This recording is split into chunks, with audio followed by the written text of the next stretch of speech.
प्यारे बच्चों, आज मैं दर्जा 9 के तालिब इल्मों से मुखातिब हूँ और पिछले सबक में मैंने आपको एक मुसन्निफ़ के बारे में बताया था और मैंने उन्हें बहुत ही मशहूर और मारूफ कहा था,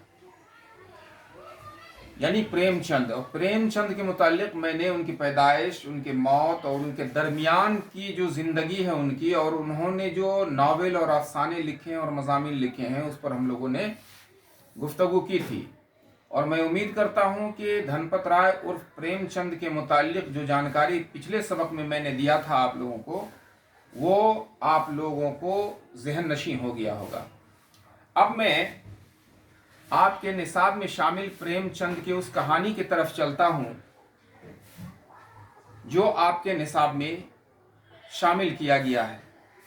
मसलन मैंने उस दिन कहा था कि उन्होंने नादान दोस्त लिखा है, ये उन्वान है नादान दोस्त। और नादान का मतलब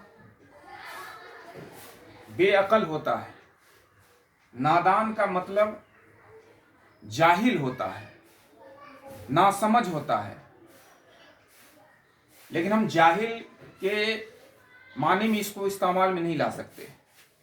नादान का जिद जो होता है उल्टा, वो दाना होता है। दाना का मतलब होता है अक्लमंद। तो जो अक्लमंद होगा, अक्लमंद का जिद जो होता है वो बेवकूफ होता है, इसलिए दाना का नादान हो गया। दोस्त तो है, वो हमदर्द है, हमनवा है, रफीक है, मोहब्बत करने वाला है, लेकिन वो नादान है। तो ये हकीकत है और बड़े बड़े लोगों का कहना है कि नादान दोस्त से दाना दुश्मन बेहतर। यानी अगर अक्लमंद दुश्मन है, दुश्मन जो है वो अक्लमंद है, तो वो जो नादान दोस्त है उससे बेहतर है। तो आइए इस कहानी को हम देखते हैं इस पशे मंजर में।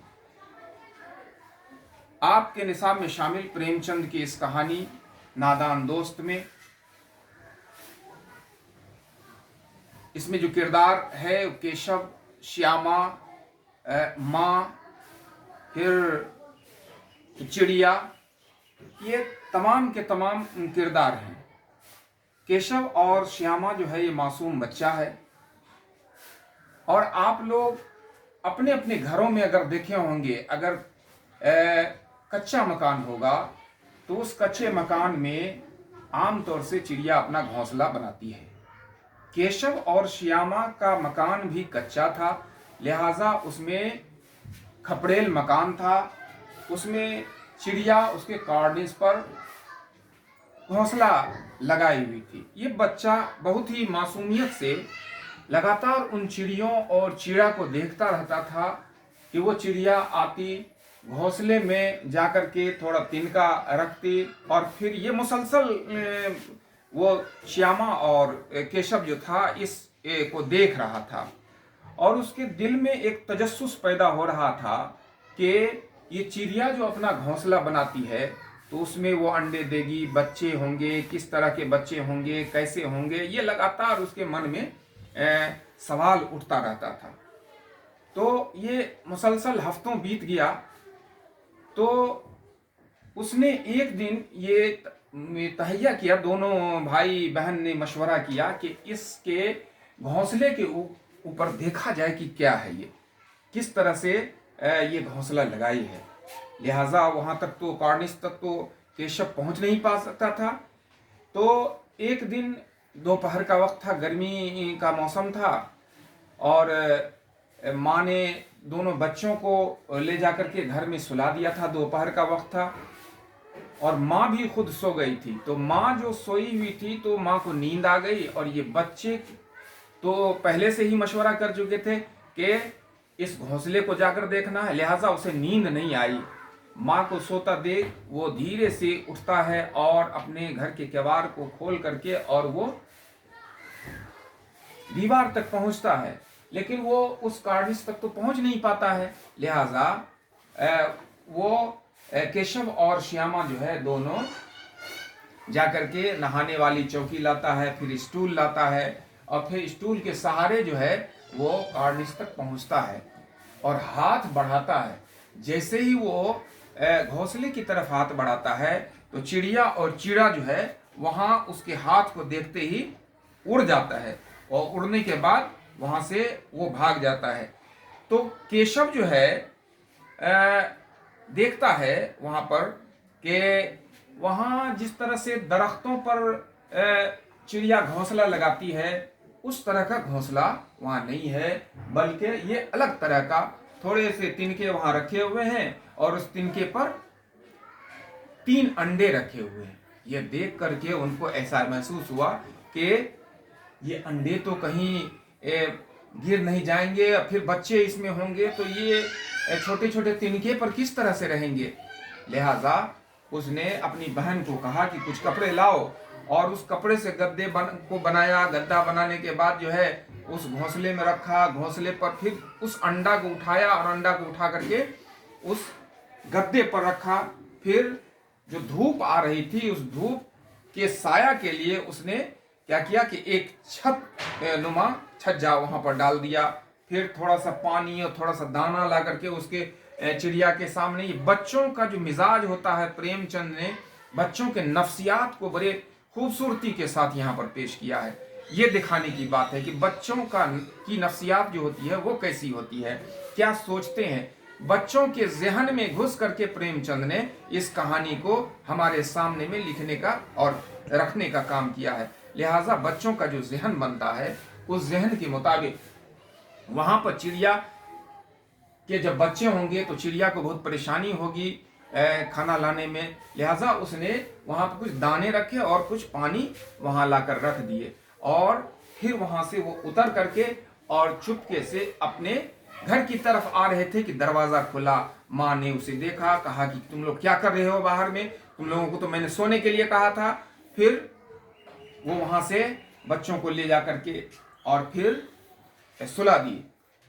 4 बजे जब नींद खुलती है श्यामा की, तो श्यामा वहां से उठ करके उस जगह पर जाती है जहां पर उन लोगों ने गद्दे रखे थे, अनाज रखे थे और शेड बनाया था। तो वहां जाकर देखती है तो वो दंग रह जाती है। होता यह है कि तमाम के तमाम अंडे जो हैं वो फर्श पर बिखरे हुए नजर आते हैं। वो जाकर के केशव से कहता है, माँ से कहती है, और फिर माँ और केशव वहां आने के बाद ये कहा कि तुम लोगों ने इसके साथ छेड़छाड़ किया है। तो वो तो खामोश रहा, लेकिन सारी बातें फिर बता दी गई माँ को कि माँ उसमें मैंने देखा था कि अंडे हैं, अंडे अगर बच्चे होते तो किस तरह से उसको उस तिनके पर रखता, इसलिए मैंने गद्दी बना दिया। तो ये सब बातें जो सुन रही थी माँ, तो माँ को हंसी भी आ रही थी, लेकिन वो अपनी हंसी को बर्दाश्त करते हुए कहा कि तुम्हें मालूम नहीं कि जब किसी चिड़िए के अंडे को कोई छू लेता है तो वो चिड़िया जो है इसे समझती है कि ये गंदा हो गया है, अब इसमें बच्चे नहीं होंगे, तो इसलिए तुमने उसे छुआ था, जगह बदल दी थी, इसलिए चिड़िया ने खुद उसे गिरा दिया इसे गंदा समझ करके। तो केशव और श्यामा एक दोस्त होने के नाते चिड़िया के साथ हमदर्दी जता रहे थे। इस कहानी से जो हमें सबक मिलती है, तो वो तो हमें ऐसा महसूस हो रहा है कि वो हमदर्दी दिखा रहे थे चिड़ियों के साथ, लेकिन हुआ क्या कि उसने नादानी में उस अंडे को छू दिया और उस चिड़िए का बड़ा नुकसान कर दिया, और उस अंडे को उसने जमीन पर गिरा दिया, और फिर वो चिड़िया कभी वहां दोबारा लौटकर नहीं आई। लेकिन इस बात से कि अंडा वहां गिर चुका था, अंडे का नुकसान हो गया था, बच्चे नहीं हो सके, तो केशव और श्यामा को इस बात का मलाल रहा बहुत ज़बरदस्त। वो कई दिनों तक अफसोस में रहा कि हमारी गलती के वजह कर ऐसा हमने किया है, ऐसा हमने किया जिसके वजह कर चिड़िए ने अपने अंडे को गिरा दिया है। तो हमें भी चाहिए कि हमें इससे जो सबक मिलता है, इस सबक को हम अपनी ज़िंदगी में उतारें कि जिन चीज़ों से हमें मना किया जाए, बड़े लोगों के तजुर्बे के मुताबिक अगर जब हमें किसी चीज़ से मना किया जाता है तो हमें उन बातों से रुकना चाहिए, ताकि नुकसान हमारी नादानी की वजह कर नहीं हो। हालांकि हम तो दोस्त बन करके, हम तो दानाई के साथ, अक्लमंदी के साथ हम सोचते हैं कि हम इसका फायदा पहुंचा रहे हैं, लेकिन हमारी नादानी की वजह कर इसका काफी नुकसान हो जाता है। तो इस सबक को एक बार आप लोग खूब बेहतरीन अंदाज में पढ़िएगा, और प्रेमचंद के इस कहानी से आपको महसूस होगा कि बच्चों की नफ्सियात को किस तरह से उन्होंने उजागर किया है। ये कहानी खास तौर से आप लोगों को इसमें दिखाया जाएगा। दूसरी बात, अब जो मैंने इसमें आप लोगों को पीछे पढ़ाया था, बीच में मीर बाकर अली का जो है बहादुर शाह का हाथी, ये छूट गया था। इसको अगले नशिस्त में हम पढ़ाएंगे और इसके मुतालिक जब बात करेंगे तो फिर हमारा 3 चैप्टर हो जाएगा, और तीनों चैप्टर में जो कुछ सवालात हैं उन सवालात के जवाबात जो हैं, जो लॉन्ग आंसर टाइप क्वेश्चन यानी तफसीली जवाबात जिनके हैं, उसको तो इस वक्त हम लोग खुद से घर में करने की कोशिश करेंगे। बाकी जितने भी और सवालात हैं, जुमला बनाना, जमा बनाना, जिद लिखना, खाली जगहों को भरना, इस पर हम लोग मजीद गुफ्तगू अगले नशिस्त में करेंगे। तो आज के नशिस्त में इतना ही। आगे अपना ख्याल रखिए और इन असबाब को आप याद करने की कोशिश कीजिए घर में रहकर। तो बहुत बहुत शुक्रिया।